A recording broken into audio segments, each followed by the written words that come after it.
Shocking experience है कि आप कहीं नई जगह पर जा रहे हैं और आपसे जाते ही ये पूछा जा रहा है कि आप कौन जात के हो।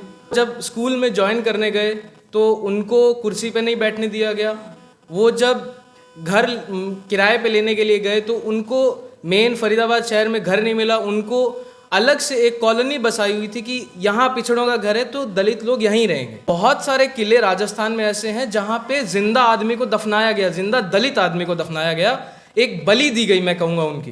बाबा साहब ये आर्ग्यू करते हैं अपनी किताब में एनिलिशन ऑफ कास्ट में, बोलते हैं कि जब तक सोशल इक्वालिटी नहीं आएगी, जब तक कास्ट खत्म नहीं होगा, आप इकोनॉमिक इक्वालिटी कहीं से भी नहीं ला सकते हो। बाबा साहब ये आर्ग्यू करते हैं अपनी किताब में एनिलिशन ऑफ कास्ट में, बोलते हैं कि जब तक सोशल इक्वालिटी नहीं आएगी, जब तक कास्ट खत्म नहीं होगा, आप इकोनॉमिक इक्वालिटी कहीं से भी नहीं ला सकते हो। धन्यवाद करता हूँ यहाँ आने का अवसर दिया।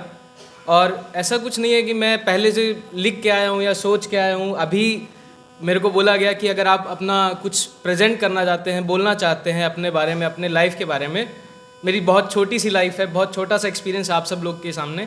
तो उसी में मैंने 2-4 इंस्टांसेस हैं, 2-4 ऐसी घटनाएं हैं जो मैंने फेस करी। अभी जैसे सर बात कर रहे थे कि ऐसा नहीं है कि हमारे पास बहुत एक एंसेस्ट्रल वेल्थ है या फिर हमारे माँ बाप के पास बहुत ज़्यादा प्रॉपर्टी थी गांव में, तो हमारे माँ बाप भी स्ट्रगल करके आगे आए हैं। वो एक उन्होंने मिडिल क्लास बनाया है, तो मैं भी उसी का एक प्रोडक्ट हूँ। मेरे मम्मी पापा दोनों सरकारी जॉब में लगे, उन्होंने स्ट्रगल किया, उनका भी एक अपना अलग स्ट्रगल है। उन्होंने मेरी माता जी को 2004 में जॉब मिला था, वो प्राइमरी के टीचर लगे थे और उन्होंने फरीदाबाद में ज्वाइन किया था। तो वहाँ पे मैं वैसे आता हरियाणा से हूँ, हरियाणा सिरसा ज़िला से मैं बिलोंग करता हूँ।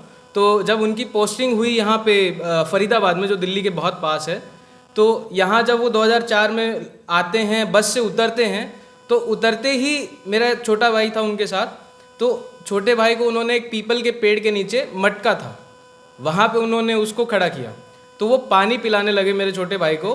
तो एक बूढ़ी अम्मा आती हैं, तो वो सीधा उनसे कुछ नहीं कि तुम कहाँ से हो, क्या हो, क्यों हो, सीधा पूछती है कि कौन जात हो भैया। तो वहाँ बहुत ही शॉकिंग एक्सपीरियंस है कि आप कहीं नई जगह पर जा रहे हैं और आपसे जाते ही ये पूछा जा रहा है कि आप कौन जात के हो। तो फिर उन्होंने कहा कि भाई हम तो मेघवाल समाज से हैं। तो उन्होंने कहा ओहो, आपका तो घड़ा अलग है, आप इससे पानी नहीं पी सकते। तो उन्होंने वहाँ पे बहुत ज़्यादा डिस्क्रिमिनेशन फेस किया। वो जब स्कूल में ज्वाइन करने गए तो उनको कुर्सी पे नहीं बैठने दिया गया। वो जब घर किराए पे लेने के लिए गए तो उनको मेन फरीदाबाद शहर में घर नहीं मिला। उनको अलग से एक कॉलोनी बसाई हुई थी कि यहाँ पिछड़ों का घर है तो दलित लोग यहीं रहेंगे। तो उनको वहाँ जाके रहना पड़ा। तो 6 महीने बाद जैसे ही उनका टेन्योर ख़त्म होता है कि टीचिंग का, अब वो जा सकते हैं घर, तो वो रातों रात वहाँ से आ गए। ऐसा नहीं कि उन्होंने वेट किया कि भाई सुबह जाएंगे, नहीं, उन्होंने कहा कि हमने बहुत देख लिया यहाँ पे। उनको वहाँ पानी पीने की सुविधा नहीं थी, कपड़े धोने की सुविधा नहीं थी, ना उनको रहने की सुविधा थी, ना उनके साथ मतलब ढंग से बर्ताव हो रहा था। ये तो रही सन 2004 की बात। मैं आपसे शेयर करना चाहता हूँ 2022 की बात, जो मैंने अपने पर्सनल लाइफ में फेस किया। क्योंकि जैसे मेरे को मेरे माता पिता ने सारी सुविधाएं दी जो कि एक आम बच्चे को दी जा सकती हैं, बट अब मैं दिल्ली यूनिवर्सिटी में आया 2018 में, मैंने ग्रेजुएशन किया यहाँ से। मेरे को इतना ज़्यादा कास्ट का कुछ नहीं फैक्टर मतलब महसूस कराया गया कि आप किस कास्ट से आते हो। बाद में 2022 में जब मैं एमए कर रहा था तो स्टार्टिंग में कोविड का फेज चल रहा था। उसके बाद हमारी क्लासेस शुरू हुई थी। 1-2 मित्र हम लोग मिले थे, यहीं सेंट्रल लाइब्रेरी है हमारे डीयू में, वहीं पे हम बातचीत कर रहे थे। तो उन्हें ये मालूम था कि मैं हरियाणा से हूँ, बट मैं कौन सी कास्ट से हूँ, मेरी जाति क्या है, ये उनको नहीं मालूम था। तो उन्होंने बात करते करते एक रेफरेंस ऐसे ही दिया कि हरियाणा में तो बहुत पिछड़े लोग हैं, चूड़े चमार, कोट अनकोट चूड़े चमार ऐसे ही घूमते रहते हैं। तो यहाँ से मैं बहुत शॉक हो गया। मैंने कहा ये तो बहुत पढ़े लिखे लोग हैं, ये ऐसी कैसे बात कर सकते हैं। तो मैं वहाँ पे सहम गया क्योंकि मैंने आज तक जीवन में नहीं फेस किया था। तो वहाँ पे वो मेरा दोस्त वो फिर एक स्टांस पीछे लेता है कि नहीं, मैं ऐसा नहीं कह रहा कि दलित लोग खराब है या चूड़े चमार, मैं ऐसा नहीं हूँ, बट वही है कि ऐसे गरीब लोग होते हैं वहाँ पे। तो वो एक सेफ खेलने की कोशिश कर रहा था वहाँ पे, लेकिन वहाँ पे मैं डिफेंड नहीं कर पाया क्योंकि मुझे नहीं था, मेरा पहला इनकाउंटर था। बट फिर मैंने जाके पढ़ा, फिर मैंने डॉक्टर बाबा साहब अम्बेडकर के बारे में पढ़ा, मैंने एनिलिशन ऑफ कास्ट पढ़ा, फिर मैंने दिक्कत जानी जो हमारी एकेडमिक फॉरम में दिक्कत है कि हमारे एकेडमिक फॉर्म में क्या है, बहुत सारे मार्क्सिस्ट हैं, बहुत सारे अलग अलग आइडियोलॉजी विचारधारा के लोग हैं। वो लोग बात करते हैं कि हमें कास्ट नाम की तो चीज़ है ही नहीं दुनिया में, हमारे भारत में कास्ट नाम की चीज़ नहीं, हमारे पे क्लास है। तो हमें इकोनॉमिक इक्वालिटी चाहिए, ना कि सोशल इक्वालिटी। पर बाबा साहब ये आर्ग्यू करते हैं अपनी किताब में एनालिसिस ऑफ कास्ट में, बोलते हैं कि जब तक सोशल इक्वालिटी नहीं आएगी, जब तक कास्ट खत्म नहीं होगा, आप इकोनॉमिक इक्वालिटी कहीं से भी नहीं ला सकते हो। तो ये मतलब मैं कहना चाहता हूँ कि जो पढ़े लिखे लोग हैं, जो हमारे मतलब मास्टर्स कर रहे हैं, बहुत ही एक ऊंचा ओहदा है मास्टर्स का, तो वहाँ पे भी लोग जागरूक नहीं है। वो बस प्रिटेंड करते हैं, वो दिखाते हैं कि हम कास्टिस्ट नहीं है, बट रियल में वो क्या है वो हमें दिख रहा है। एंड ऑल्सो जब पीएचडी की मैं बात बताऊं तो 2023 में मेरी मास्टर्स कंप्लीट हो गई। उसके बाद मैं पीएचडी के लिए इधर उधर देख रहा था कि मुझे कुछ टॉपिक चाहिए।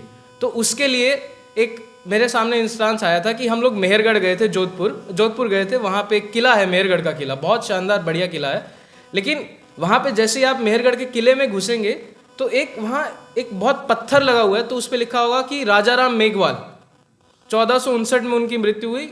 तो मैंने पूछा कि ये कौन है, क्योंकि मैं भी मेघवाल समाज से आता हूँ। तो मैंने पूछा कि ये मेघवाल है, इनका टूम यहाँ क्यों लगा हुआ है, यहाँ किले पे इनका क्या रेफरेंस है, क्यों लगा है। तो वो बताते हैं कि 1459 में जब राजा महाराजा थे उस टाइम पे, तो एक बहुत ही मतलब प्रचलित प्रथा थी कि अगर आप किला बनाने से पहले या घर बनाने से पहले एक जिंदा आदमी को अगर वहाँ दफनाते हैं तो वो किला अभेद होता है, उसको कोई भेद नहीं पाएगा। तो बहुत सारे किले राजस्थान में ऐसे हैं जहाँ पे जिंदा आदमी को दफनाया गया, जिंदा दलित आदमी को दफनाया गया, एक बलि दी गई मैं कहूँगा उनकी, लेकिन उसकी कोई बात नहीं करता है आज। क्यों? ना हमारे समाज के लोग बात करते हैं। मैं चाहता हूँ कि उन लोग की बात हो, हम लोग एकजुट हों। और जब ये बात लेके मैं अपने प्रोफेसर के पास गया, हमारे डिपार्टमेंट में ही हैं, वो हमारे तबके से ही हैं, मैंने सोचा वो हमारी बात समझेंगे, बट उन्होंने सीधा इनकार कर दिया कि ये टॉपिक आपका बहुत ही वाहियात है, कि ये टॉपिक तो हो ही नहीं सकता रिसर्च करने के लिए।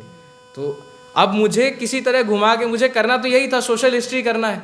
तो मैं अब आज के टाइम पे मैं कर रहा हूँ वर्ल्ड वॉर 2 पे रिसर्च, जिसमें मैं मार्जिनल हिस्ट्री ट्रेस कर रहा हूँ, जो कि नॉन कॉम्बैटेंट मेरा काम है, जो कि क्या करते हैं, जो आर्मी के अंदर जो कुक्स होते हैं, जो क्लीनर्स होते हैं, जो मेडिकल वाले होते हैं, जो सफाई कर रहे हैं, जो यूनिफॉर्म बना रहे हैं, खाना बना रहे हैं, इन सब पे मेरा रिसर्च है कि मैं किसी ना किसी तरह से उनके कंट्रीब्यूशन को आगे लेके आऊँ, ताकि हम लोग को पता चले कि भाई हमारा ऐसा ही नहीं है कि भाई बहुत इंपॉर्टेंट योगदान है हर एक एस्पेक्ट में, दुनिया में, भारत में हर एक एस्पेक्ट में हमारा बहुत इंपॉर्टेंट योगदान है। तो मैं इसी में बस रिसर्च कर रहा हूँ। तो मैं बस यही कहना चाहूँगा कि हम सब लोग को एकेडमिक फील्ड में भी ऐसा नहीं है कि सब लोग पढ़े लिखे बैठे हैं तो उनका मेंटालिटी बहुत अच्छा है, नहीं, हमें वहाँ भी सुधारना है, हमें उनको भी एजुकेट करना है, हमें खुद भी एजुकेट होना है, और हमें उनको करना भी है कि आप जो कह रहे हैं ये बात सही है, लेकिन इसका प्रत्युत्तर ये है। तो मैं चाहता हूँ कि सब लोग यूनाइट हों, एक साथ आएँ, एक साथ रहें, एक कम्युनिटी बने, और ये जो इंडियन दलित फोरम सर ने फॉर्म किया है ये हमारी बहुत तरक्की करे, हेल्प करे, और मैं अगर इसमें कुछ योगदान देना चाहूँ तो मैं बहुत तहे दिल से शुक्रिया अदा करता हूँ सर का बनाने में। Thank you so much. जय भीम, जय भारत।